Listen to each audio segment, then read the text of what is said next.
I'm Mark Bower from IT Services. I'm the director and have a number of campus-wide responsibilities. Some of those are Google Apps and Office 365, as well as Campus Data Center and Data Center Facilities. I am Quyen Vaillant. I am the manager for web content and strategy at IT Services. Box is one of the cloud services that I'm helping deploy to campus. So today we just wanted to talk about what IT Services is deploying to campus. We want to do a little bit of comparison for you on O365, Google Apps, and Box, and how you can get started with these services, and the Bruin online server shutdown that's being scheduled, and then a quick demo and Q&A for all of these products. So at IT Services, we are starting to deploy 3 cloud services, one of which is Office 365, Google Apps for UCLA, and Box. Okay. So Office 365 is a supplement to enterprise messaging. So looking around here, how many departments are on? Raise your hand if you're on enterprise messaging. So a good percentage. And if you're on enterprise messaging and you're interested in Office 365, what you want to do is talk to your departmental IT support team, and I'm guessing most of you are that departmental IT support team. Reach out to me, and we can have a discussion about getting you set up with test accounts and giving you some background on Office 365, and we would then move your entire department to Office 365 at the same time. So that's kind of integrated. And we're not going to really talk too much about O365 because of its narrow application. It's only those individual groups that are on enterprise messaging. Google Apps. Yeah. So Google Apps for UCLA started back in 2012 with students. Employees are now available. We've been doing some advertising. I'll talk a little bit about that. And that's available now. You can make the switch. We can migrate your email for you, and we're able to provide those services. This is an eventual, not a replacement for, but an option for Bruin Online email. And we'll talk a little bit about how we have re-architected the Bruin Online email service so that you don't necessarily have to use Google Apps for UCLA for that purpose. Box is the online storage and collaboration option that we're bringing to campus. It's a cloud service. Just want to clarify, Box is not Dropbox. It has very similar features and use cases, but it's 2 separate companies. Box is more geared towards enterprise rollout implementations rather than the individual users. So as Mark and I have been going around campus and trying to deploy these services, we've gotten a lot of questions about why should we use Box versus Google versus Office 365. So we wanted to run through some use cases. For Office 365, Mark has already mentioned that it's only available to departments that are already currently using enterprise messaging. And so if your department is opt-in and they are using Office 365, it allows for online editing, multiple people editing one document and being able to see the edits live, very similar to Google Docs. The one advantage for Office 365 is that it has Office Online web app. So users are very familiar with Microsoft Office, Word, Excel, PowerPoint. So now these same programs are available online, so your users can actually use, edit, and create documentation using Word or Office products, but at any major web browser. They don't have to have it installed on the machine that they're at. And then for Google Apps is, even though it's endorsed by the university, it's only endorsed for individual needs. So how do you So when we talk about these services and we kind of look at the depth and breadth of them, one of the things we look at when we look at Box versus Google versus Office 365, and when I start looking at how I'm going to collaborate with Office 365, in reality, that's really restricted internal to those individuals in those groups that are using that service. You know, I can easily collaborate with Tony Escobar, who's the data center manager, and the data center facilities team, and we have some combined documents that we put there, and we're able to access them, share them, edit them. When you look at Google Apps, now we have an environment that is really based for individual needs. And one of the big differentiating factors when we look at Google versus Box, and we look at along this continuum of who has the service.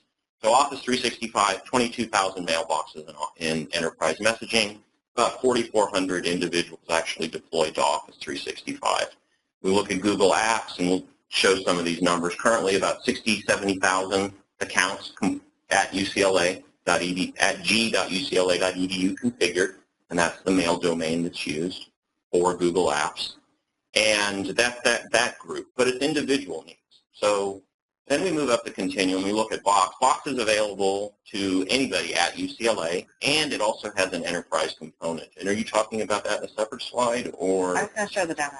So we'll talk a little about demo, but in that demo, so you have this enterprise component, and the enterprise component is one that is managed by the IT departments.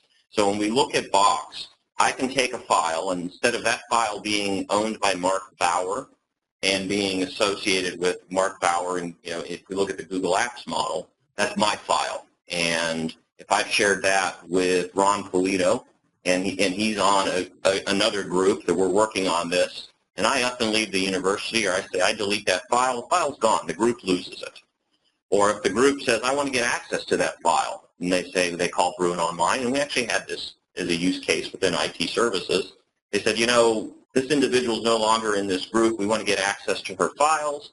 And we then said, we can perhaps give you access to all of her files, and we'd have to talk to her about that because she's still employed at the university, but in another area. And we talked to her, and she says, well, I can't give you access to all those files. I have some other stuff in there. So this is one of the things that, this group then had to work out a means to get those files from her to the group, and then the group could move them and manage them, because there is no group account in Google Apps for UCLA versus Box. Because we actually had a similar use case with a different individual in IT services. He used to work for our team, Information Management Services, and then a few months ago, he's been working on this project for UC Pass for a few years. He's the owner. He was always the project lead. He created documentation, but the folder that he was uploading it to belongs to the department, IT services, and belongs to IMS, the team. That's the hierarchy we had set up for the department. And so even though he's the actual owner, not the owner, but he's the one who created all of these documentation, when he ended up transferring to another department, the project went with him. But that folder never changed, a change in the structure. It wasn't updated. And so I was overzealous, and I took him out of our IMS group. So when he transferred over, he gave me a call. He's like, hey, how come I can't access all of my documents anymore for this project? And I looked, I'm like, oh, we already removed you from the group. You're no longer part of the team. And that folder that you were working in was a team folder under IMS. So you have to contact, the way we set up an IMS is that the senior director of each unit is a co-owner of the content within that folder. So I just told him, like, you have to contact Albert, who's the senior director for our team, and ask Albert to grant you access again. So it was a lot simpler. Even though we have the same use case, we didn't have to worry about, is the electronic communication policy in effect? Do we need to protect his data? We didn't have to worry about the team losing any artifacts for the project. All the projects, everything was still intact. It's just because we dropped it from the group, he no longer had access. So from a management perspective, from a department, and from an admin perspective, it makes things a lot simpler for us, setting up that structure. That's one of the advantages of Box. Box also has a lot of enterprise features. So we, as an admin, we can also run reports to see activity for a specific content, a folder, or any user activity. So we can see if people are logging into specific things when they're not supposed to. We can run audits.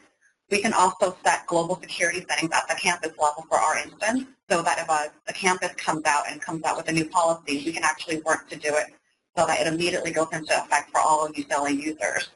So from an enterprise perspective, it's a lot more easy to manage. And then from an end user, you guys also have control and access to see your own document stats. So for us, we do a lot of websites. So we actually upload a lot of documentation to the website. And so once in a while, we'll be curious, does anybody actually care about this checklist that we had worked hard on to send out to our users? We can actually go in Box, look at the properties for that document, and we can actually see how many people viewed it, how many people downloaded it. And if they're logged into Box, we can actually see, oh, hey, Albert actually went and saw this. And so it gives the user a lot of flexibility and management and ownership of their own content, also along with the admin. And then one of the other use cases of the website is we've actually worked with a lot of administrators for their website on our campus. And one of the great things about us introducing Box to them is now we actually gave the responsibility of updating content of the website to the actual business owner of that process. So now depending on the department, sometimes they have a local administrative assistant who is in charge of updating content for their website. In the past, they would have to work with their IT rep. Say, hey, here's a PDF. Can you upload it? And can you upload it, update it on this date? And here's the link. They have it's a big workflow process where they have to wait for the IT to upload it, get the link back, and then they have to go to the website and update the link. Whereas now all of that, the administrative assistant can actually do him or herself. So they can generate immediately when they upload the document to Box. They can immediately click share and generate a URL. They can even customize that URL so it's user-friendly, easily read, and then they control when they want to expire, have that link go down. So they don't have. They can schedule for something ahead of time. So it puts a lot more abilities within the administrative assistants now, and they don't have to rely so much on the IT team. And sorry, I can go on and on about use cases for Box, but it's okay. Absolutely. Sure. We're currently given departments 15 gigabytes. No. No. So Box, the way Box is being deployed is there's two types of accounts on campus. One is individual accounts. So you, as Michael Miller, when you log in, you're logging out. You're actually seeing your personal individual dashboard. So the 15 gigabyte is tied to your individual account. So from a department perspective, because departments, the cost is actually being allocated to central funded, where it's being endorsed for TIF right now. So that's being allocated per FTE. So departments are also allocated storage based on the FTE. So for IT services, we have about 300 full-time equivalents. So 30 gigabytes per FTE equals to be about 9 terabytes. So for IT services, storage for the whole department is 9 terabytes, but you, as Michael Miller, has 15 gigabytes. Okay, the only reason I'm asking is because I work with lots of audio and video, and I'm starting to get up to like 10 gigabytes. So you want to start. So that's where we should talk with you and your team, because you probably want to start creating a structure within your team for under Gwen's group, and so that you can actually start uploading team and Word document artifacts into the department storage. So that way it doesn't eat up your 15 gigabytes. Gotcha. Okay. It only affects the department. Awesome. And that way, if you ever win the lottery and leave, your manager still has access to everything you've worked on. That's right. It's a great retirement plan, right?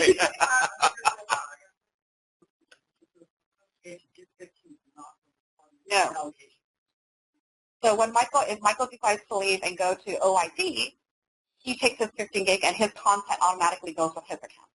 But if anything that he did in the department folders, it stays within the department. So from a department perspective, if you're the administrator, you want to encourage people to use departmental folders and the storage, because you want to be able to retain all of your department artifacts and documentation. And from an individual, you don't want to use up your 15 gigs on department stuff. So, anything else before we? So I just wanted to highlight, we have a service comparison chart on our website for all three. And then we also worked on it's in draft right now, but we have a feature-by-feature comparison for Google Drive and Box, if any of you are interested in that. And then we're probably going to be working on having more comparisons between Box and Dropbox. I know a lot of academic faculty want to know why they should use. They've already been using Dropbox for so long. Why should they switch over to Box? So we're working on getting that documentation in place. And then, and so as I said, this is in draft right now, but as we get more things finalized and published, we'll share it with the campus. But you can always go to our website, it.ucla.edu/cloud services, to see both for all of mine and Mark's programs.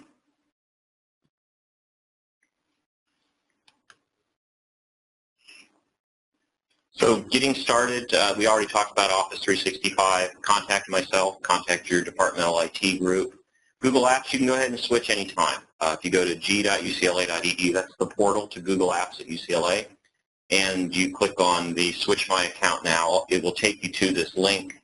You then get what I call is the Let's Make a Deal page, where there's 4 different options, and if one of those options doesn't fit you, The fourth option is where you can go in and answer some questions, talk a little bit about, identify your use case, and then you'll then be directed to what would be the best choice for you. And as we talk a little bit about kind of the services that are available and how we re-architected, you'll see that there are a lot of choices. And some of getting this done is that you understanding that and helping your users. So that's Google Apps. And then for Box, everybody here who's an employee, you can already access your individual account by just going to ucla.box.com. It'll prompt you to log in with your UCLA logon, and you're immediately taken to your personal individual dashboard. If you have any problems, let us know, and then you can contact us at Box Admin at it.ucla.edu, and we'll work with you if you have any issues accessing it. For departments and team accounts, we're asking that you have your local IT groups reach out to us, and we'll work with them to set up for your department. So there's a few additional steps for departments and IT. And there's a separate logon for each department? So what we're encouraging, because Box, when you log in, it's always taking you to your individual personal dashboard. So even if you're the administrator, in a minute I'll show you, even though I'm the enterprise admin for the campus, when I log on, it takes me straight to my individual dashboard. So it has all the folders that I created, all the folders that have been shared with me. I have to actually click on a separate tab to see the admin, all my admin functions. So with that case, we're encouraging to have the model kind of like sysadmin when you're doing server administration for your department, to create a non-human account, a sys-level admin account for your box, for your department. So that when you log in to that specific account, you're making a conscious decision that this is all the work that I'm going to be doing, setting up folders for my department. It doesn't affect your day-to-day accidentally searching for something and seeing documentation that you shouldn't probably be seeing. So we're encouraging you to create a non-human account to keep the workflow a little bit more clean and separate. Brian, did you have a question? Yeah, I just want to make sure that I'm clear. Is Box UCLA proprietary software? No. Is it a third party? Box is a third party. It's a cloud service. It's hosted on, Box has 2 data centers that are both in the continental United States. But their main data center is up in Northern California, and their backup location is in Las Vegas. Did you have a question, Mike? Yeah. Once the department account is created, does the admin, like me, have to give you the email for You can give us an account, what you think your FTE is. But we won't believe you. But we're working with the campus data warehouse to be actually pulling the actual payroll data. And so we're working with them to send it to us on the first of every month. And then so it's not going to be accurate at the day of you request it, but it'll be pretty accurate. So you're both that retroactive if I gave you Yeah. So should we, did that question come across the web, or do we need to repeat that? Yeah. So the question that Mike Lee asked was, when setting up these departmental accounts, does the department provide the number of FTEs, or is that something that IT services does? And because we already have data based upon the TIF, the technology infrastructure fee, we will actually go in and look at ask you for your department codes, and then do a verification and assign the data based upon that number. And it's useful to have a number that you provide us, so that way we can double check and make sure we have all the correct department codes. And we also, when you're looking for department and team accounts, we're also going to ask, kind of like SP registration for UCLA, we're going to ask for 3 contact types: the admin, whoever is in budgetary responsibilities for your department; the technical contact, who may be the IT head, who's in charge of administering this for the department; and a local help desk, help support.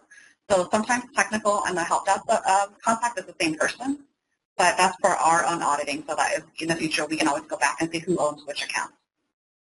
So Jared, who's sitting right there, is actually our Box support analyst. So you're probably, when you email Box at IT.UCLA, Jared's the primary responder, and he's actually been working with a lot of departments setting it up. Anything else?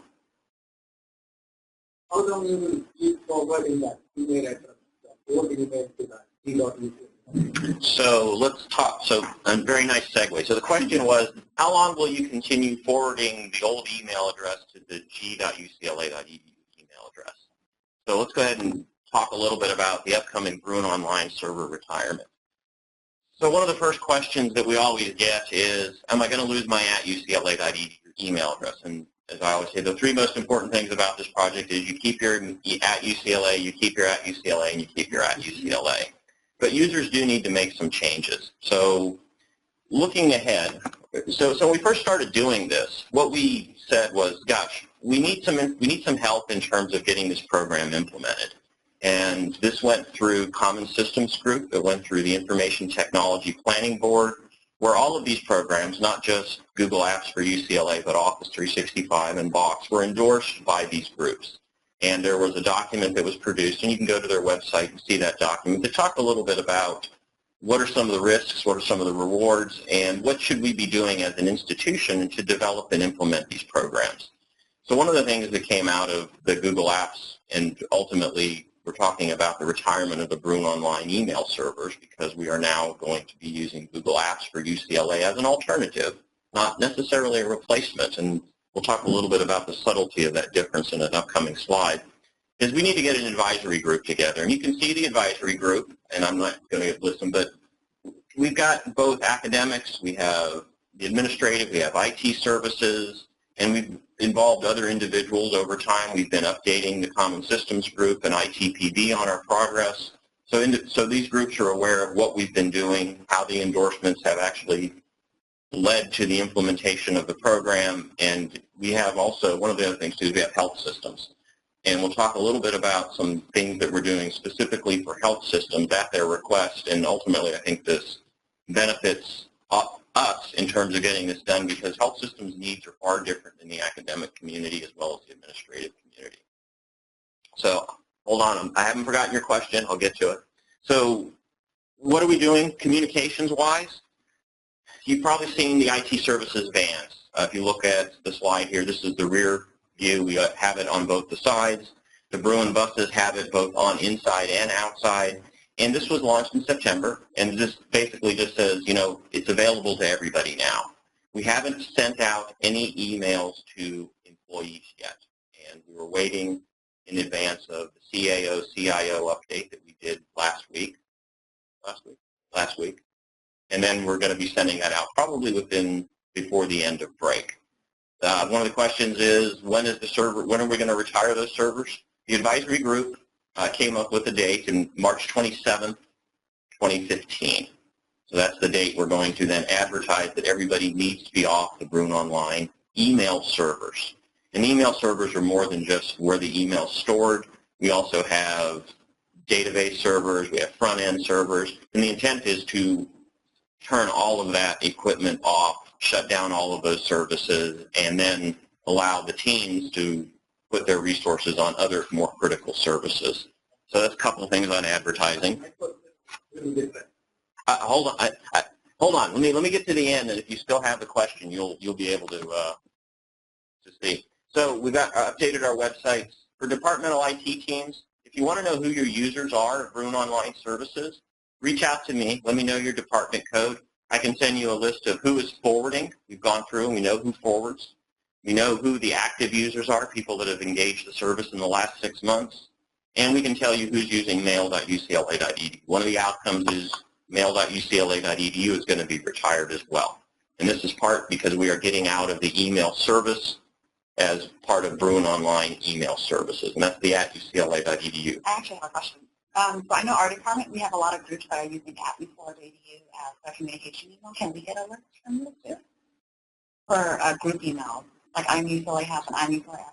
So we have also, in addition to individuals, we have what we call unaffiliated or non-person accounts. There's about 1,000 of those, and we are going to start doing those after the first of the year and how we're going to tackle those. So we'll be reaching out, and those will still be maintained. There's different ways of handling that. So we're going to do general and targeted email, and this is going to come to their both official and Bruin Online email address. So you will get an email, everyone in this room will get an email if you haven't already moved to Google Apps saying you need to move. And if you're forwarding, we're going to send you targeted email that says, we see that you're forwarding, we recommend that you forward. Here's the way to do that. If you're active, we're going to say, we see that you're an active user, we suggest you go switch to Google. If you haven't been active, we are going to say, go ahead and disable your account. One of the features that we recently rolled out is the ability for an end user to disable their @ucla.edu mail address. So you will get an NDR, non-delivery record, if you send to that. And you can turn that on and off by yourself, and it works just marvelously. Turn it off, send an email, turn it on, get an email, and it works. January, we're going to have a technical session. So one of the things that we've talked about, we've had that CAO-CIO meeting, and we knew we were covering this at Techathon. So Quinn and I have talked, and I've talked to Gwen McCurry, who's also another director in IT service, and said, you know what, do we reach out to the end users? And I've talked to a number of departmental IT teams, and they're the ones that are interacting. You know, you guys are interacting with end users, and we don't think that's necessarily our place to inject ourselves. So what we're going to do is in January is have a session that will dive more deeply into the technical aspects. We'll talk about mail routing. We'll talk about mail headers. We'll talk about mail.ucla.edu. We'll dive a little bit deeper into the use cases for Box. And that'll be focused on Google Apps and Box only, not Office 365. We'll send out invitation probably first part of January, and my sense is we're going to have that middle to end of January, and that would probably precede the second email that we send to employees. So that way you're better prepared to handle those folks. And if you've got some other suggestions on how we can reach out, we'd love to hear that. So talking about the email, so what we've done is we have now taken the @ucla.edu email address. It's only an email address. There is no storage that's part of that program. So you can take this email address and you can send it anywhere you want. You don't have to send it to Google. So this is kind of when I say Google's not a replacement. It's an option. And for a lot of folks, they're not going to want to use Google. They don't need it. Or they may say, you know what, I need that Google stuff for Google Analytics. I have a Google account at g.ucla.edu. I use that for Google Analytics for the IT website. We have a department that is using Google Maps Pro. They are using that for g.ucla.edu. We assign their Google Maps Pro licenses in there, but they send their email to @mednet.ucla.edu.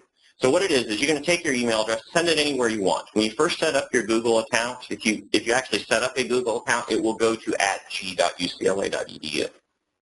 You can then go to logon.ucla.edu, and I'll show you it on the next slide, and change where you want to send your email. Send it any place you want.